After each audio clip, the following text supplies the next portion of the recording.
has taken over. Let's go. It's Ferrall. Coast to coast. Steaks, chicks, stacks. You and I are going to make a lot of money. It's Ferrall. Coast to coast.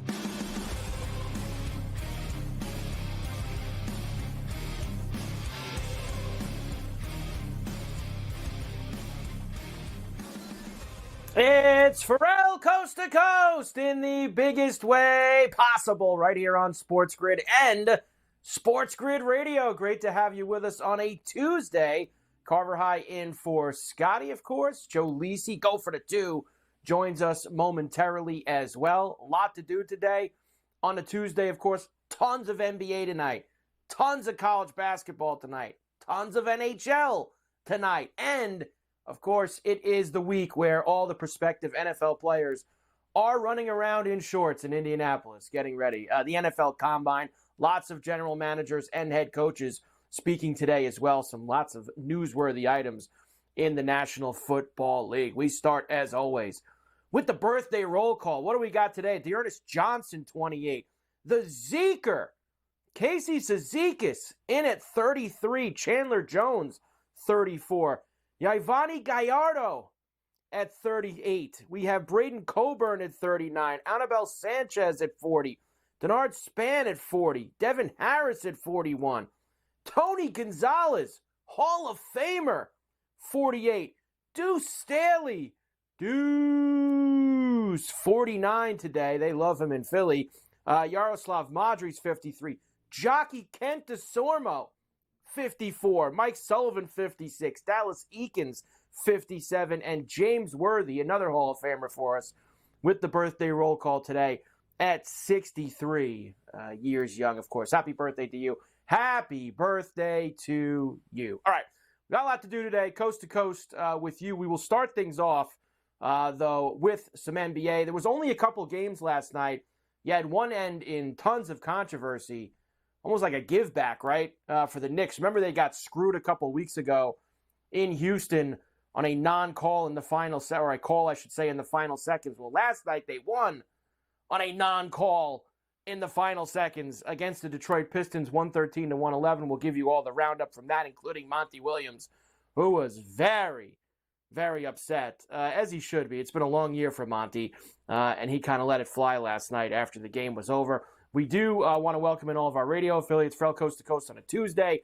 Carver High in for Scotty. Joe Lisi joins me momentarily. SportsGrid Radio, Sirius XM, Channel 159, Sports Byline, and the mightier 1090 ESPN Radio in sunny Southern California. Great to have everybody with us here today. So we'll start things off with that. Heat beat the Kings last night. Heat basically brought, Bam Adebayo, Jaquez, and a bunch of the bench out to Sacramento, and they ended up getting the win, 121-110.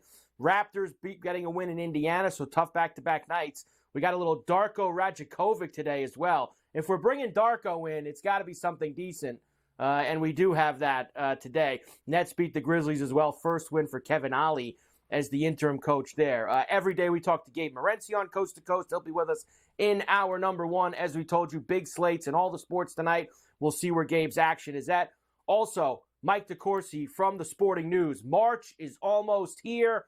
I looked at Mike's bracket earlier this morning because, of course, I know he's on every Tuesday. Mike updates his bracket pretty much every day now as we're almost into March. So we'll talk to Mike about who he has last couple teams in, some of the matchups for tonight as well in College Rack. Second hour, a little bit more NBA. We've got some MVP odds. Luka's been climbing up the board, best and worst against the spread, best over and under. We do that every week for you here on C2C. Under since the All-Star break, man, have they been cashing. Not just that 10-0-1 on Sunday, but overall, since the break, unders have been very, very profitable. We'll give you those numbers. And then a massive slate tonight, including Luka and those Mavs in Cleveland against the Cavs. The Warriors head east. They're in D.C. tonight against the Wizards. Philly is in Boston. The Pelicans are at the Garden against the Knicks. Now, the Knicks, of course, back-to-back for them. I've already seen Brunson questionable, Hartenstein questionable, numbers going up, up, up. As we sit here, we'll see what the Knicks are actually going to bring to the table tonight, and a little late-night action as well. Houston and OKC getting together as they did a few days ago, change of venue, and Miami a back-to-back after the win in Sacramento last night. They are in Portland. The Lions share in hour 2. Coach James Young is with us. We'll get his action for tonight in the NBA. We'll slip a little college in as well. Davis Maddock, Fantasy Sports Today, will be with us, as he is every day, too. I have a few things with Davis. I saw him tweeting about the Combine that I would like to talk to about him, because Davis, of course, breaks all these guys down, and I saw him talking about a couple of the wide receivers, so we'll get some info from Davis with that. Final hour, college tonight, huge night. First of all, last night, and Joe loves this because Joe was hanging by a thread with Miami last night, 13.5, 14.5, and then they surged in the final 4 minutes of that game in Chapel Hill against the Tar Heels. Only lost by 4, 75-71. Cover for Larinaga and the Hurricanes. Baylor with a rough and tumble rock fight against TCU on the road in Fort Worth, but they get the job done 62-54. Good ones tonight, including Kentucky Dogs at Mississippi State. Wisconsin going to Indiana. BYU visits Kansas tonight. Texas and Texas Tech getting together. Lots of late night Mountain West as well. Rick Horrow on a Tuesday on Coast to Coast. How about that? Also, all the NFL Combine news and nuggets. We've got a couple cuts from Ryan Poles. He spoke this morning, Chicago general manager. He is the guy right now that everybody's waiting on. What is Chicago going to do at the top of the draft? You didn't get much clarity from Poles today, but you kind of realized he still has no idea what he's going to do. Didn't get much from him. One thing he did say, though, which is very key, is that if he's going to trade Fields, he wants to do it before free agency starts. He wants to do right by Justin. We're going to do right by the quarterback as we send him out of town. I'm sure you're going to do that. Joe Shane talking about Daniel Jones. He's still going to try to sell you that he loves him as the Giant quarterback. Bucs GM Jason Licht says that they want to keep Mike Evans. Well, why wouldn't he? He's been great there. They're also going to cut Shaq Barrett, one of their pass rushers. Sean Payton says the Broncos will make a decision on Russell Wilson in the next 2 weeks. They made a decision on Russell Wilson in December. That's when they made a decision on Russell Wilson. Sean Payton's another guy standing up there this morning trying to sell you that there's actually a chance that they're going to keep Russell Wilson in Denver. Please, get serious. Line of the day was from Raheem Morris, though. Said if the Falcons had better quarterback play, he probably wouldn't be the head coach. Well, he's right about that. He's right about that. Sounds like the Falcons are in the mix for maybe one of these quarterbacks, whether in the draft or otherwise. Browns and a couple other teams have proposed moving the trade deadline back 2 weeks to week 10. I actually like that. I think now with the way the NFL is going, I think it would be good. I think you get a lot more deals if you moved it back a few weeks. Let these teams see where they are at. We have a big NHL slate tonight, including the Knights are in Toronto against the Maple Leafs. Tampa is in Philly. Dallas and Colorado. So Dallas, who lost last night at home to the Islanders of all teams, who have not been playing well. Overtime win with a beauty goal by Bo Horvat from Matt Barzal. Dallas now back-to-back. They are in Colorado, and Pittsburgh's in Vancouver. Several other games, which we will discuss as well. So Ferrall Coast to Coast on a Tuesday. Carver High and Joe Lisi going to be in for Scotty. We'll get Joe in next as we get it cooking. We got Gabe and DeCourcy this hour. We got Coach and Davis in hour 2. Horrow in 3. Lots to do. We get it rolling. SportsGrid Radio right after this.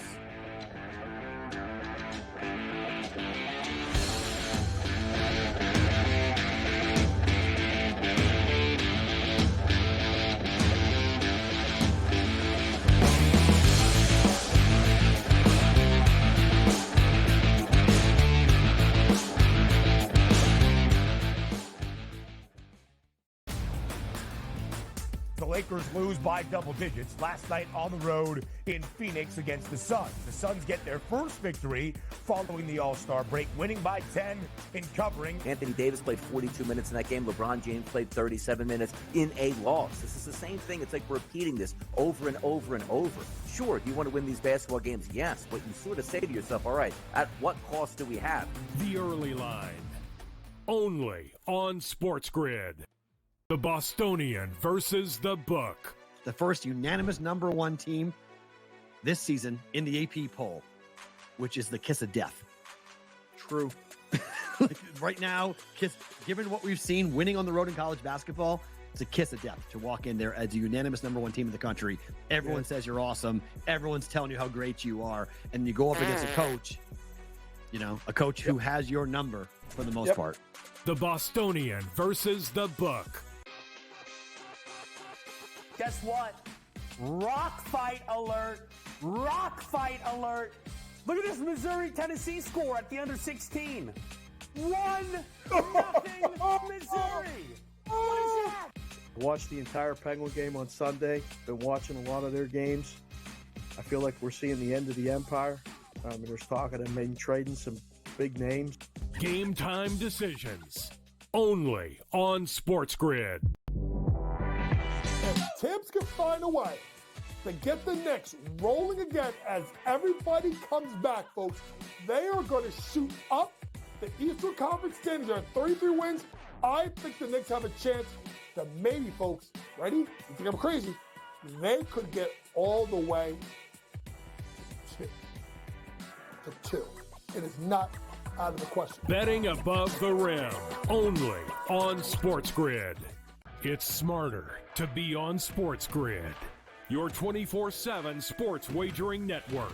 The early line. Magical and historic season in Lincoln, Nebraska continues. He is the best player in the NBA, but also in the biggest moments where the national media is watching. Newswire. Something that we have never seen happen before with one of the iconic coaches in the game. Ferrall coast to coast. The team covers. It's automatic. It's every time. Not sometimes. It's every time. Game time decisions. Is actually far more dangerous from 3 on the road this year than at home. This game here tonight, you may want to consider taking as many points as humanly possible. In-game live. Prime time. We got not 1, but 2 coaches fired systems in place. Sports Rage This Late sort of Night. has letdown written all over it. It's going to be hard to match the emotion that they played with the other night. It's smarter to be on SportsGrid. 5 minutes, fellas. 5 minutes. I appreciate it, man. Oh, okay, you getting that bet in before the boom, huh? Yeah, LA all the way. What? Oh, come on, man. You know it's Boston, baby. KG, I understand why you said it, but it's LA. Jay, are you serious? You know what? It's LA. Why are you standing up? Because it's LA. You know what? You ain't scaring me. Let me tell you something. That ain't It's enough. Boston, Boston, Boston. It's LA.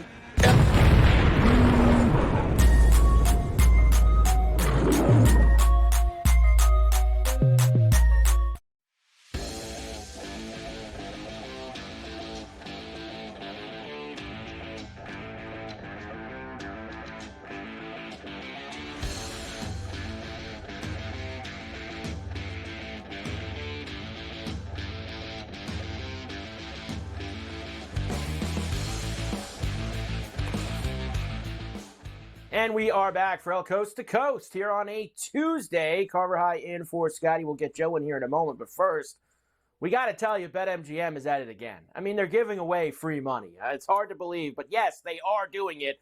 You got to place your first bet at BetMGM Sportsbook mobile app for at least $5. You'll receive $150 instantly in additional winnings, regardless of your wager's outcome. This is all you got to do. Download the BetMGM Sportsbook app on iOS or Android, or visit BetMGM.com. Sign up and deposit at least $5 into your newly created account. This is for new customers. Place a wager in the amount of at least $5 at standard odds price.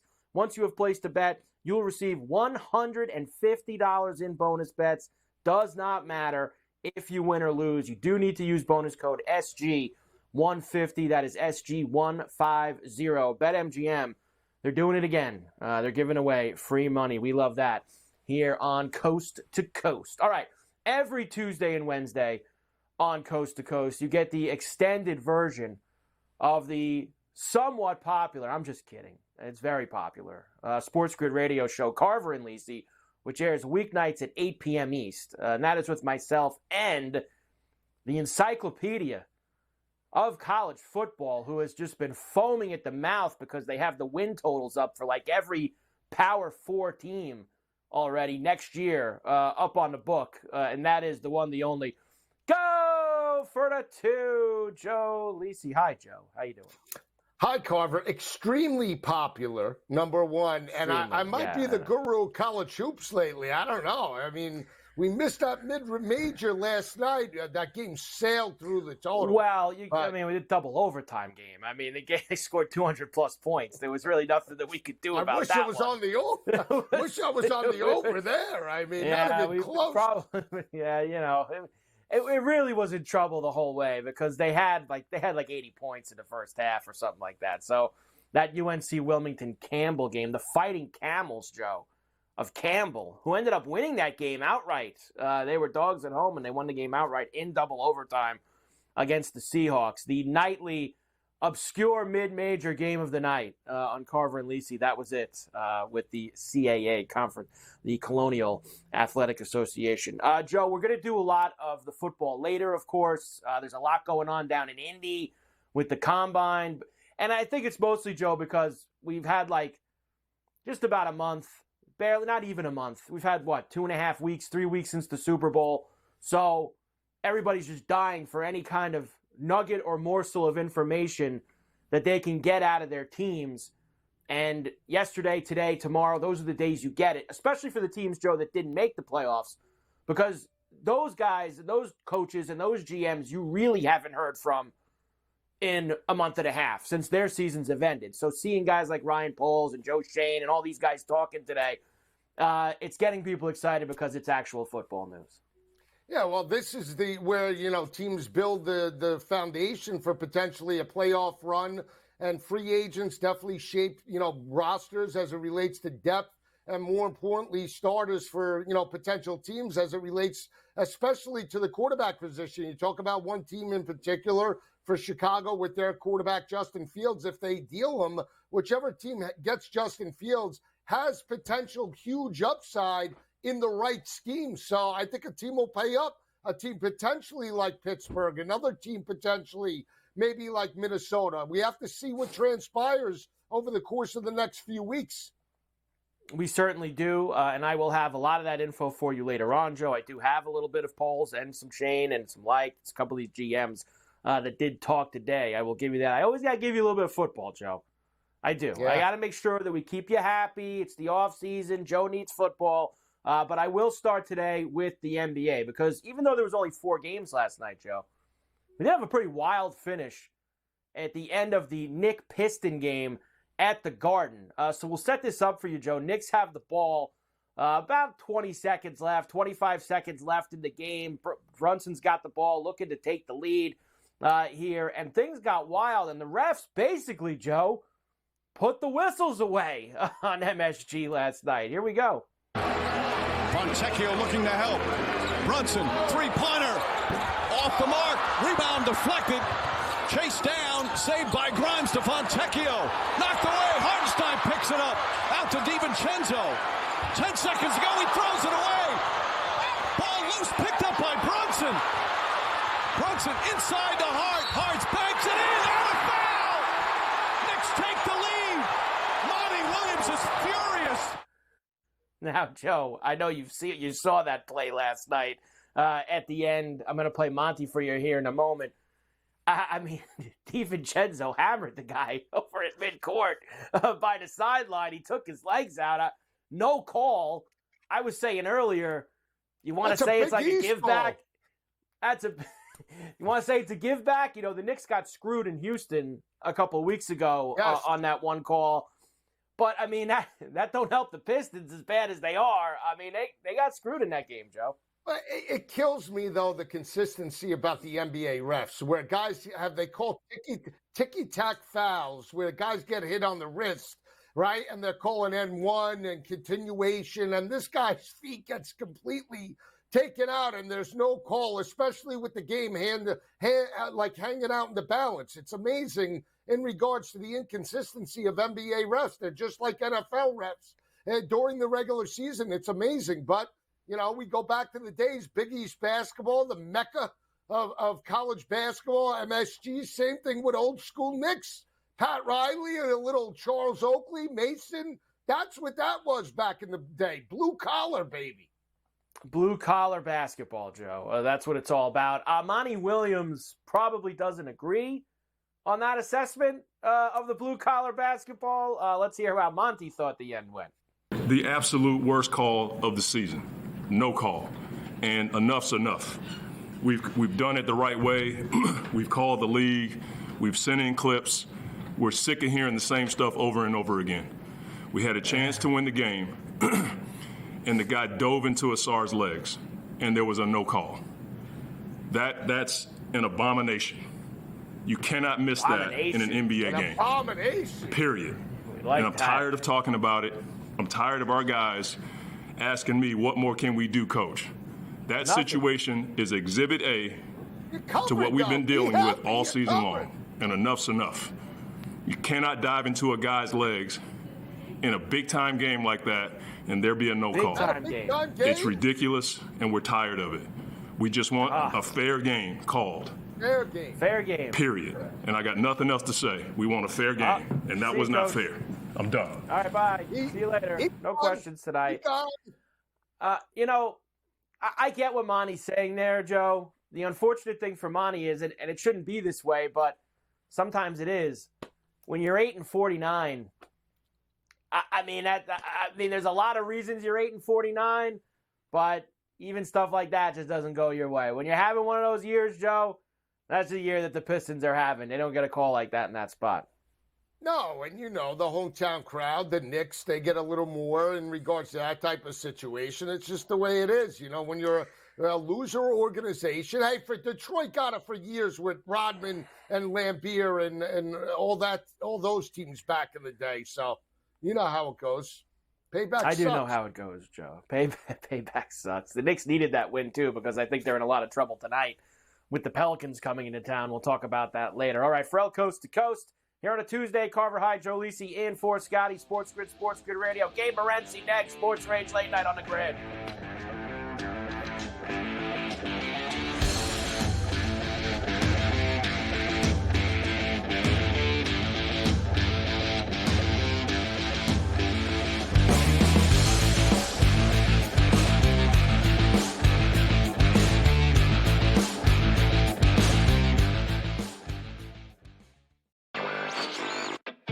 It's rare in this day and age of the NBA to, miss one player and have the wheels fall off. They're kind of hanging on to one of those final play-in tournament positions in the Eastern Conference.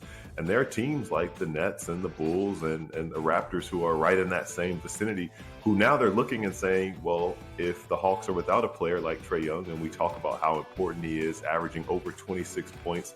Newswire, only on SportsGrid. Watching the final seconds of Illinois and Penn State, and by Dave's reaction, you think you know what happened there. How about that, Dave? How about that? We're off the rundown. Sorry. Storm the court. You beat the 12th team in the country. That's fine. Second best in the Big Ten. That's fine. We are Penn State. Look at the crew jumping. This is so much fun. In-game live, prime time, only on SportsGrid. Like the Minnesota Wild were down by 2 goals today. They were down by 3 goals, actually, today at one point. And they came back and won. Like teams like, the Edmonton Oilers and the Coyote game went back and forth. The NHL really, you could argue, really is the best sport for in-game betting, where you can pull the trigger on both teams. Sports Rage Late Night, only on SportsGrid. The Lakers lose by double digits last night on the road in Phoenix against the Suns. The Suns get their first victory following the All-Star break, winning by 10 in covering. Anthony Davis played 42 minutes in that game. LeBron James played 37 minutes in a loss. This is the same thing. It's like repeating this over and over and over. Sure, do you want to win these basketball games? Yes, but you sort of say to yourself, all right, at what cost do we have? The early line, only on SportsGrid. Anyone that's been to a sporting event, the atmosphere before a game, I think Game Time Decisions has that same exact atmosphere. This is our arena. This is what we do. There is going to be an energy to Game Time Decisions that you will feel night in and night out. The excitement you get when you lock your bets in, when you're figuring out what you want to do, we can zone in on the biggest games each night. I want this to be the place that people come to before the games start, so they feel as ready as possible to lock in their cards. We are going to hit every single one of those markets that you need to know about. We're going to go through every single thing, and I've got a great team behind me that's going to help me get the job done. There is not going to be a better place, I promise you, than Game Time Decisions to get that new information, react to it, and be able to then bet accordingly. We will have everything at our disposal, and we will use that to our advantage. I'm Kevin Walsh. Tune into Game Time Decisions from 6 to 8 p.m. Eastern on SportsGrid.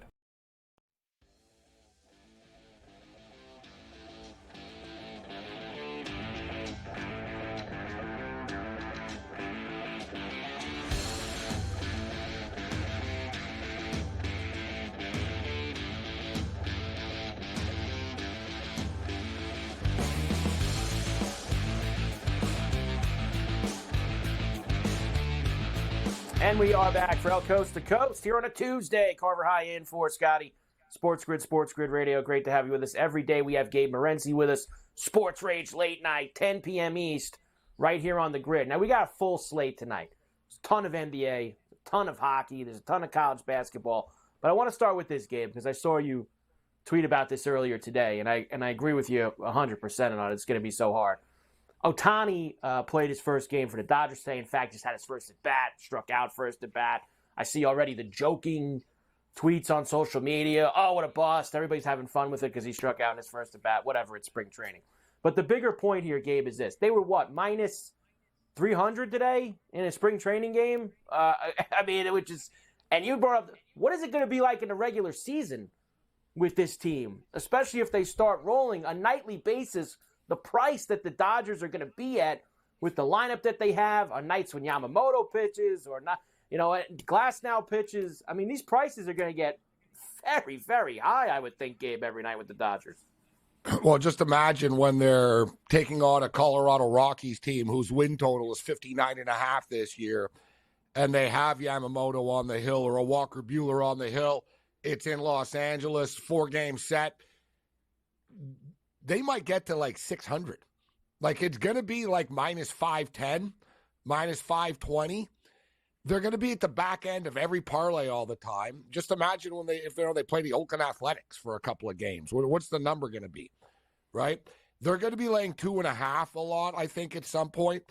It's fascinating when you look at baseball betting. It's very complicated and very tricky in that.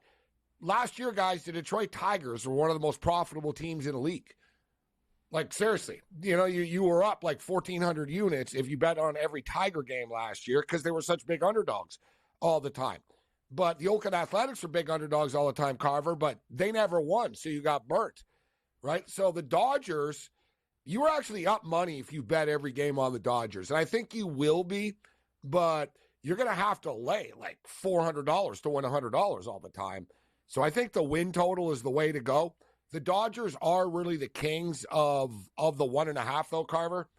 Like, they literally, like 2 years ago, bro, they won 6 games by 1 run only. So, in other words, every game that they won by 2 or more, or they would just lose outright for the most part. Every once in a while, they'll win by 1. So, yeah, they're going to smash numbers. We've seen some pretty big hockey numbers this year. And we talked about, is this as high as we've ever seen? I think the Colorado once like minus 600 or something. In Kershaw's heyday, Carver, he went on a run. The Dodgers went on a run where they were like 50-5 with him starting. And they couldn't set a number high enough, like in Vegas in those days before like everyone was legal, because it was the back end of every parlay all the time. It was getting up to like minus 450, minus 500. I think we're going to see that this year. It's going to be insanity. So just bet the 100 and over 103.5. You could root for them every night. And then if you have nights where they get down 4-1 in the 4th inning, you jump on them live. And you still probably won't get – you probably got to wait till the 6th inning to get a little plus in front of that number. Future betting's great like that, Carver. I've got the Canucks to win a division. Good example. It's like, I think they're going to beat the Penguins tonight. It's not the best bet in the world, laying 60 cents. It's kind of, the Penguins could beat them.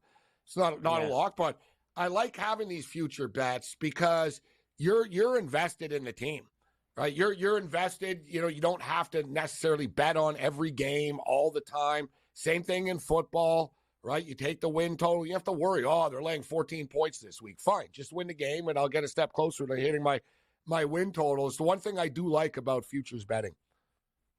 Let's start move into the hockey then, Gabe. Like you're saying, you have Pittsburgh in Vancouver tonight against the Canucks. We have a couple of other pretty good games. Back-to-back night for Dallas. They lost to the Islanders of all teams last night at home. They're in Colorado tonight. You have Vegas in Toronto. against the Leafs. A pretty heavy night on the ice. I'll just go in order of rotation here. Last night, the Arizona Coyotes were minus 120 favorites, overnight price. The Canadians were plus 100. I get it. The Canadians suck. They're not the ones that have lost 12 games in a row. And, by the way, Clayton Keller's out for the Coyotes as well. So they're shorthanded. They've lost 12 games in a row, and it's actually a pick 'em right now, this game. Montreal haven't played terribly. They just sort of can't get a break suddenly. They're not a great team, obviously. They're rebuilding, but I don't understand this number. I'll take the Canadians as a pick 'em on their home ice tonight. The Vegas Golden Knights and the Toronto Maple Leafs. Little pricey with the Toronto Maple Leafs, but the Leafs, Carver, haven't won 8 games in a row since 2003. So they are in a zone right now. Vegas are not playing very good hockey. They're a very beat-up team. They have a target on their back. They're kind of worn out. You see this when teams win the Cup and or not just win the Cup, but go deep in the playoffs, like for a bunch of years in a row, guys. It catches up to them, man. You know what I mean, Carver? The Vegas Golden Knights have played a lot of hockey games, man, over the last 3 years. Like, it's not just the Cup run. Like, it was a big build-up to actually get there, right? And you add it all up, and you're like, man, you guys played like an extra 2 years. Like, seriously. Like, if you add up the games, if you look at teams that have done well in the NHL, it catches up to them. The Chicago Blackhawks won a bunch of cups, made the playoffs all the time. They were older, Carver, than they actually were. You know what I mean? Like Tays. Kane's got a little bit of a second step now, but, Keith, Seabrook, Tays, they got worn out, bro. They played like 110 games every year. It caught up to them. Like, I played 500 games, bro, in the last 4 years. You played 200. You know what I mean? Like, it's like Tom Brady. Tom Brady played like nearly 3 years extra of a career, Carver. If you add up all of his playoff games, it's insane. Like, people don't think about that stuff. I heard a funny story years ago when the Florida Panthers were really bad. A dude on the Canadians got traded to the Panthers, and he was kind of really depressed about it. And he got there, and they were like, listen, it's not that bad, bro. They said, nobody cares. There's no media here. Nobody's ever going to bother you. We play golf every day before the games. It's a great life. There's no tax. And then this is the thing. And he goes, oh, yeah, you'll add a couple of years onto your career because we never make the playoffs. That was like a selling point. He goes, and you're going to add a couple of years to your career here because we don't play the playoffs, so you're going to be fresher. So, like, it's actually a thing, Carver. You know what I'm saying? It is. And I actually make it a point, Gabe. Like, when you start looking at futures at the beginning of a season, I stay completely away from the 2 teams that made the Cup final. I don't go near them. Like this year, Vegas and Florida. Yeah. Like, I don't want anything to do with it. And I think it could catch up to Florida, actually, in the playoffs, too, at some point. I'm surprised Florida has climbed. I know they've played really well, but they're like a co-favorite in a lot of spots right now, along with Edmonton at 8-1. I just can't. That team that gets all the way there and loses, so difficult for them to go and make that kind of a run again. I want no part of Florida being that high of a favorite. In all sports, and even psychologically, you see the Super Bowl loser hangover curse. What the Panthers are doing, but I think it can catch up to them. Sort of like the Boston Bruins as well. The Bruins are really good. You notice they slow down as the season, like later in the season. Yeah, because you guys are flying around beating everybody up every night. And you're playing this super crazy style of hockey that's intense, and you win because of it. But it's hard to sustain that 82-game season. You throw in another 20-plus, God knows how many games, 24, how many games you got to play in the playoffs, depending on how long the series go. Talking about a lot of hockey, but these are the plays I already put in, Carter, that I have circled here. And I have a mix of college basketball and NHL here. So this is what I click. I like Kentucky getting the points tonight. It was 4.5. It's down to 3.5 now. But I don't think Mississippi State are 4 points better than they are, even on their home court. I'm expecting this game to be really close tonight. So I'm taking Kentucky plus the points. I'm going to play Syracuse on the money line on their home court against Va Tech. Completely different team at home, the Cuse. So I think the Cuse is a winnable game. Same with Virginia Tech. Enter Sandman. They're not playing it tonight. Great home court you have and all that, but I like the Cuse on their home court tonight. I'm going to take the BYU Cougars, Carver, plus that touchdown and a cover, plus 7 points. There's no McCullough for Kansas. Listen, I like Kansas. This isn't the best Kansas team this year, bro. And they might win this game. I don't think they win it easily. I think BYU can hang with them. I think it's going to be a higher scoring game, and I think Kansas is going to be hard-pressed to keep up with BYU. I think Kansas probably win the game, but by like 3, 4, something like that. I think it'll be a close game. I'm going to take the BYU Cougars plus the 7. People aren't talking about Penn State, man. Penn State are playing some pretty good basketball right now. Penn State getting 9. Iowa shouldn't be laying 9 against anybody, considering how bad their defense is. So give me Penn State plus the 9. Give me over 163.5 in Penn State and Iowa. And NHL hockey, I like the Montreal Canadiens as a pick 'em. We talked about it. The Washington Capitals are actually not sucking, Carver, if you've noticed this. They're like Ovechkin scoring suddenly again. They're winning games. They shouldn't be. They're one of these teams like, really? How are you guys doing this? But they are. I think it's a trap tonight for the Red Wings. I'm going to take the Capitals plus 1.5 at minus 170. Capitals, 5 of their last 6 games, guys, have gone over the number. They've really been putting the puck in the net a lot recently. I think this game goes over 6, and I don't like betting hockey overs, and I got the Vancouver Canucks to beat the Penguins tonight. Yeah, Capitals played an over again last night with Ottawa as they beat them, scored a ton of goals in that game. So I ain't scared of the back-to-back, that's for sure. 20 seconds, Gabe. Anything in the NBA tonight. There's 11 games. Anything NBA. The thing with the NBA, there's a lot of games tonight, but there's a lot of who's playing, this guy's out, what's the lineup type of deal. I'm going to take, this seems risky, I'm going to take the Dallas Mavericks plus the 4.5 in Cleveland tonight. I like the way this Maverick team is playing. I have a hard time buying into them, Carver, but they're playing well right now, and I think it's too high. Give me the 4.5 of the Mavs. Gabe, we'll see you tonight. Sports Rage, late night, 10 p.m. East, right here on the grid. Let's rock.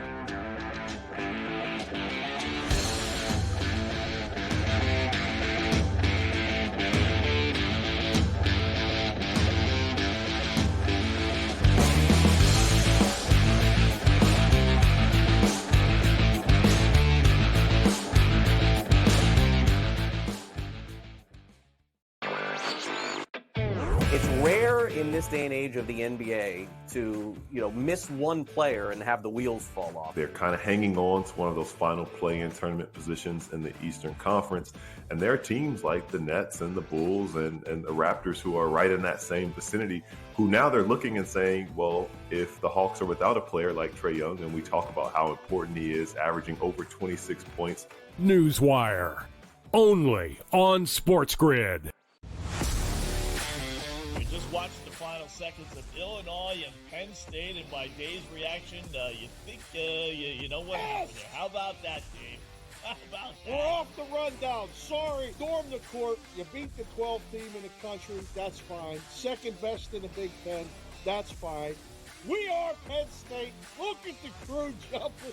This is so much fun. In-game live, prime time, only on SportsGrid. Like the Minnesota Wild were down by 2 goals today. They were down by 3 goals, actually, today at one point. And they came back and won. Like teams like, the Edmonton Oilers and the Coyote game went back and forth. The NHL really, you could argue, really is the best sport for in-game betting, where you can pull the trigger on both teams. Sports Rage Late Night, only on SportsGrid. The Lakers lose by double digits last night on the road in Phoenix against the Suns. The Suns get their first victory following the All-Star break, winning by 10 in covering. Anthony Davis played 42 minutes in that game. LeBron James played 37 minutes in a loss. This is the same thing. It's like repeating this over and over and over. Sure, do you want to win these basketball games? Yes, but you sort of say to yourself, all right, at what cost do we have? The early line, only on SportsGrid. Anyone that's been to a sporting event, the atmosphere before a game, I think Game Time Decisions has that same exact atmosphere. This is our arena. This is what we do. There is going to be an energy to Game Time Decisions that you will feel night in and night out. The excitement you get when you lock your bets in, when you're figuring out what you want to do, we can zone in on the biggest games each night. I want this to be the place that people come to before the games start so they feel as ready as possible to lock in their cards. We are going to hit every single one of those markets that you need to know about. We're going to go through every single thing, and I've got a great team behind me that's going to help me get the job done. There is not going to be a better place, I promise you, than Game Time Decisions to get that new information, react to it, and be able to then bet accordingly. We will have everything at our disposal, and we will use that to our advantage. I'm Kevin Walsh. Tune into Game Time Decisions from 6 to 8 p.m. Eastern on SportsGrid.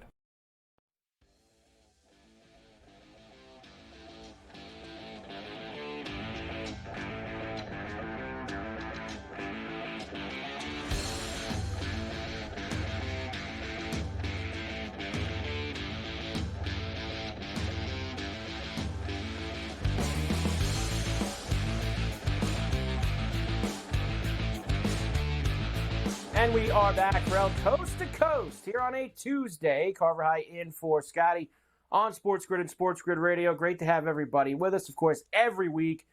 It is great to have Mike DeCourcy from the Sporting News with us. And, Mike, we're almost there, baby. Friday is March. March has arrived. It is time. I know it's your favorite month of the year, Mike. I mean, March has to be. You wait all year for March to come around. March is awesome. It's the best month of the year. When anybody tries to argue that any other sports month is the best month, it's not even worth entertaining a discussion. It is not. And I have a lot to do with you today in terms of March, because I saw your bracket this morning. I want to talk about the last teams on the bubble right now, those 1 seeds. But before I do, talk about the column today about plus minus, because I read it right before you came on. It came out today on the Sporting News. It's a stat that is still around everywhere. You see it, obviously, in college basketball, NBA. It's on all the stat sheets every night. Tell me a little bit about the column today about plus minus. Yeah, I've known Andy Hill, who played for UCLA in the early 1970s for about 20 years or so. And Andy he played, but he didn't play a ton. And that was always a sort of a issue for him with Coach John Wooden. He went into coaching for a while and was a assistant coach at Santa Monica Community College, and had a guy that he thought could do more to help the team other than score points and rebound. And then he had another guy that he thought was doing a lot to help the team, but happened to be 5'3" and wasn't getting the credit from the head coach. And so he came up with this idea that what you're doing on the floor to help the team win may be more important than maybe how many points or rebounds you produce. And so he came up with the plus minus. Now, he does not say that he invented the concept, because hockey had been doing it, but he did this unaware that hockey had been doing it, because he lived in Southern California and hockey was barely there. And so he also could never swear that there weren't individual teams charting it. But when he took it to John Wooden, he figured if John Wooden hadn't heard of this, then probably it wasn't common. And John thought it was a great idea, and that he was not aware of it. So Andy wrote an article for Scholastic Coach magazine and put it out there, and it continually has grown. It wasn't on NBA box scores until the late 2000s, the 00s decade. It became one of the things that I found most fascinating in my research was the fact that Daryl Morey, who is known as an analytics guru as a GM, but in Houston and Philly, was really into plus minus, especially when he had Shane Battier as a key player for the Rockets. I thought, that it's supposed to be one of those stats that's not modern, maybe, because it was introduced about 50 years ago. But there was Morey really endorsing it in an article that was in the New York Times magazine in about 15 years ago. So I think it was kind of fascinating. And I talked to a lot of people who are into modern analytics. And one of the interesting things that I also discovered was there's a site called CBB Analytics for college basketball, where they've kind of taken plus minus to a whole new level. And they can tell you just about everything that happens on the floor, including how much popcorn is sold when a player is on or off the floor. Well, that's the world that we live in now, Mike. The charts and graphs world, where we can get numbers on pretty much anything in every single sport at any time. All right, to the brackets. Actually, there's like kind of a side thing with this, because one of your last 4 teams in that would be in one of the playing games right now is Wake Forest, off of the back, of course, of that Saturday win over Duke, which has caused obviously some controversy about the court storming afterwards. This isn't even the first time this season, Mike, that me and you have talked about court storming, because we had the Caitlin Clark incident about a month and a half ago, whenever that was. Again, Mike, I don't know how you solve this problem. I've seen all the talking heads give all their ideas over the last couple of days. It's a very tough thing to do, but there's got to be something done because Filipowski gets hurt in the process of it happening on Saturday. Yeah, I'm really happy that Kyle's not hurt badly. And obviously, look what we would have missed over the last month if Caitlin had been injured. We would have missed her breaking the career women's NCAA scoring record. We would have missed her chasing Lynette Woodard for the all-time major conference women's scoring record. We would have missed her taking a shot at another NCAA tournament and Final Four, et cetera. And so when I was always remember Kenyon Martin and how innocuous the collision he had in the 2000 Conference USA tournament was with an opponent from St. Louis. And it turned out he broke his leg in 2 places. And so either one of these instances could have produced something like that. And we're fortunate, blessed, honestly, that it didn't turn out that way. So I think the thing to do is you don't allow it to happen. And it's not that hard to solve it. In reality, they haven't been trying. Even the fines are now in the places where it is fined, especially the SEC has a very high standard for fines relative to court or field storming. Even that is looked at as basically a marketing expense. Hey, look how cool this place is when we win a big game. So I think the way to stop it is that if you storm the court, there are serious consequences, whether to the stormers or to the team, and then it'll stop. My point always has been, I'm huge on having fun at sporting events. I do it myself. I don't just cover them. I am a fan of particular teams, and I go to their games and I enjoy them. But I don't need to be on the floor to enjoy them. The fans at Allen Fieldhouse never storm, and they have the best time. Mackey Arena, same thing. So you can get away without storming the floor and still have a fabulous night when Wake Forest beats Duke or Ohio State women beat Caitlin Clark and Iowa women and on down the line. You certainly can. And like me and Ferrall were talking about it yesterday. It's like, in the pros, you go to an NBA game, you go on the court, you go to jail. You run out on a Major League Baseball field, you go to jail. I get, that's 1 or 2 people running at once, but still, there's got to be some consequences when this stuff does go on. All right, your last 4 in, as I mentioned, Wake Forest, Texas A&M, Virginia, Ole Miss, and I guess then the 2 kind of right in front of them, the Big East teams, Seton Hall and Providence. Obviously, Mike, all these teams still have a lot of work to do as we've got the last 2 weeks of the regular season and then the conference tournaments to go. Who else do you have kind of right on that cusp, your first 4 out right after that group of 6? On the outside of it? I think you're looking at teams like Pitt, which honestly, it's interesting. Pitt's a great example. Pitt, I often will put my first 4 in a position if they have opportunity. I mean, if you're Pitt and you've got Boston College and Georgia Tech left, you're not, no matter what your numbers say to date, you're not like right there on that border because you're not getting there from beating Boston College and Georgia Tech. But you got a road game against Clemson. You win that game and you're right there. If you don't, obviously you take 2 steps, 3 steps, 4 steps back. But that's for them. I think it's an interesting thing. Some others will go strictly on the numbers and say, Pitt's below so-and-so. But if there's no opportunity for so-and-so, then it really doesn't mean anything.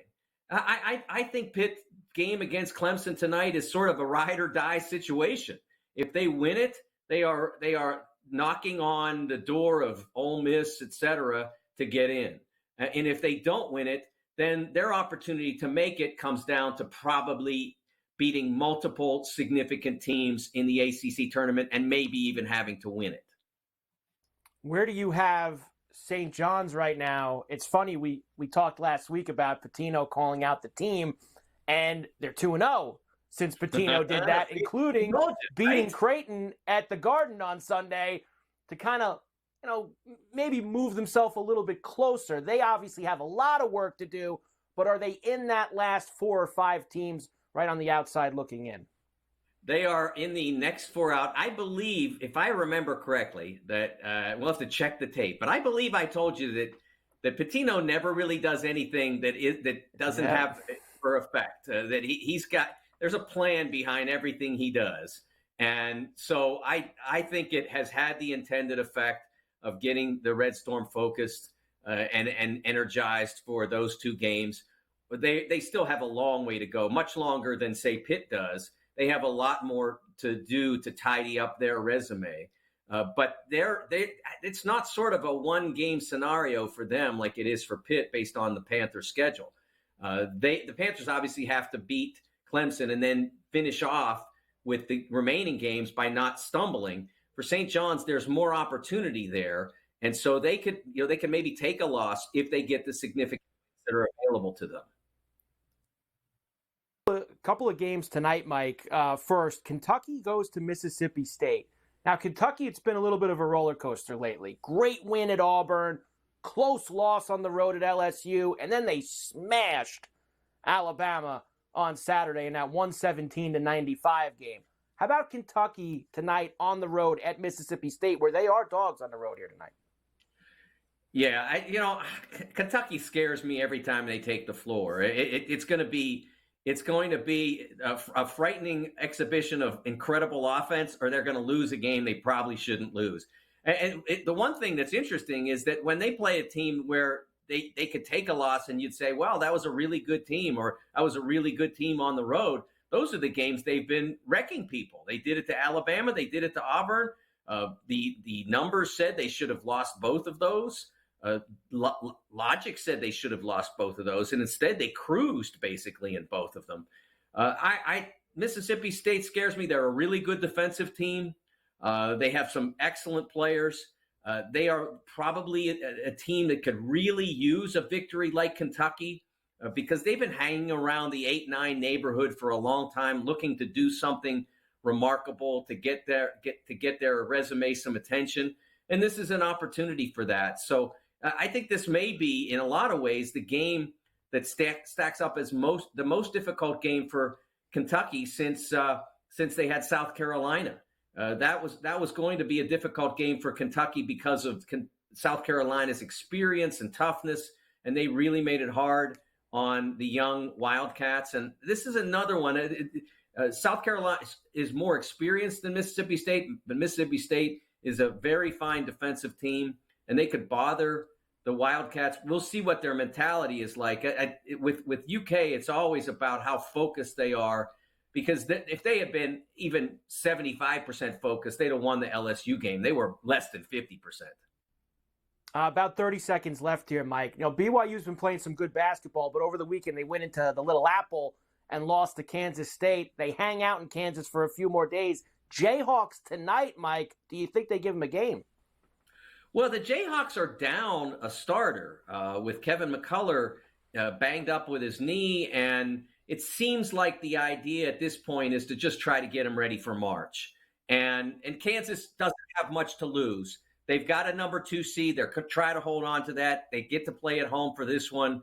So I think that KU will handle it. I don't know what the number is, but I think KU will handle this game, and they'll get a great contribution from their bench. 6.5, Mike. I'll talk to you next week. Mike DeCourcy this morning. We'll be back on the program right after this.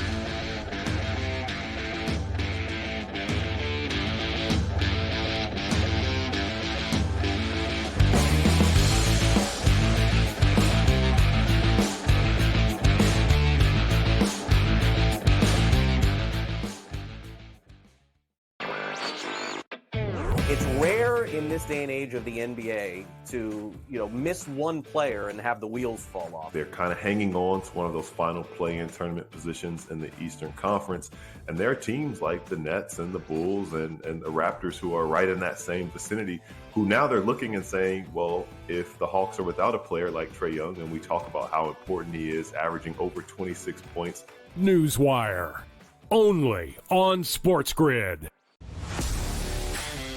Just watched the final seconds of Illinois and Penn State, and by Dave's reaction, you think you know what happened there. How about that, Dave?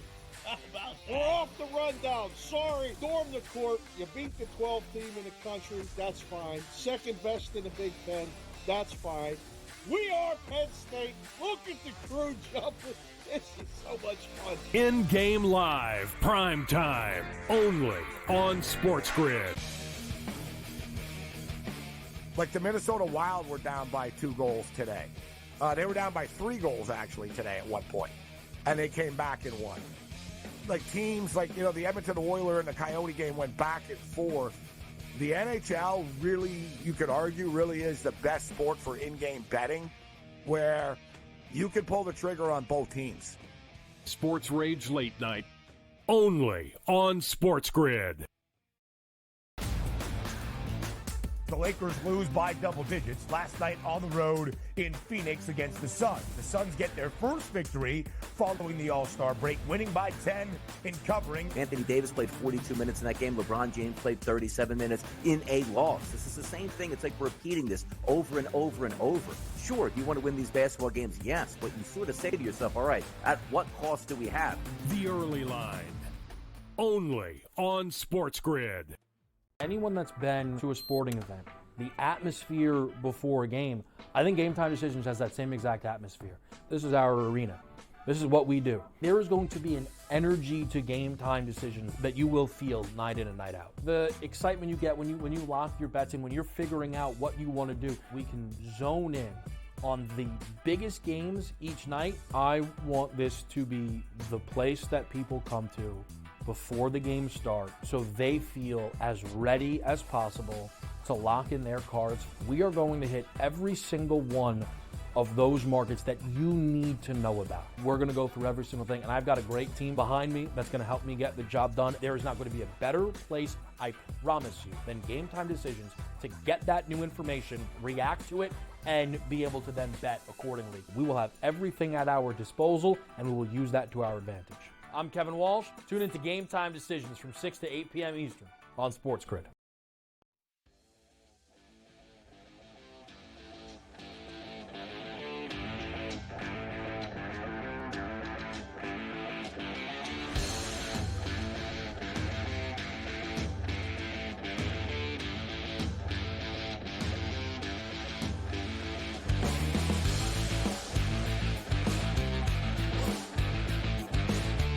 And we are back, Ferrall, coast to coast here on a Tuesday. Carver High and Joe Lisi in for Scotty on SportsGrid and SportsGrid Radio. A couple other things from last night, Joe, in the NBA, and then I want to get into some other things and tonight's games. The Heat basically brought, Bam Adebayo, Jaquez, and their bench to Sacramento last night. They had no Hero. Hey, Hero. They had no Rozier. They had they had no Jimmy Butler. He was suspended for the fight. But no problem, Joe. 121 to 110. Caleb Martin and Bam finishing it off on Valley Sports South. Bam quickly doubled. Right. Make it Martin with a sledgehammer. Miami looking for the knockout punch, and Caleb Martin may have just delivered, and then it's Bam defensively.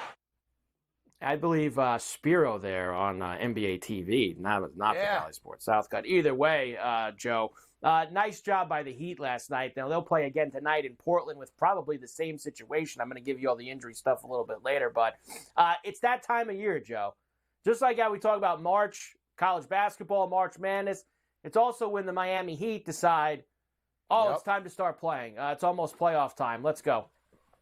Boards and bounds. That's all that matters. Bam Adebayo, 28 points and 10 bounds and 7 assists. This is bully ball at its best. You knew they were going to beat the Kings last night because the Kings are a finesse team. They can run up and down the court, but they can't play half court. This is like a March Madness team, Miami. They're like a Big East March Madness team. This is, Cheney, A-10, Temple, back in the day. Bounds and boards. Bounds and boards. You gotta be able to play a little rough. You gotta have a little sandpaper if you're gonna play the Miami Heat, Joe. That's for sure. We'll come back. I've got one more for you from the Toronto-Indiana game, and then we've got other things to do too. We got Coach and Davis in hour number 2 as well. For El Coast to Coast, we're back right after this.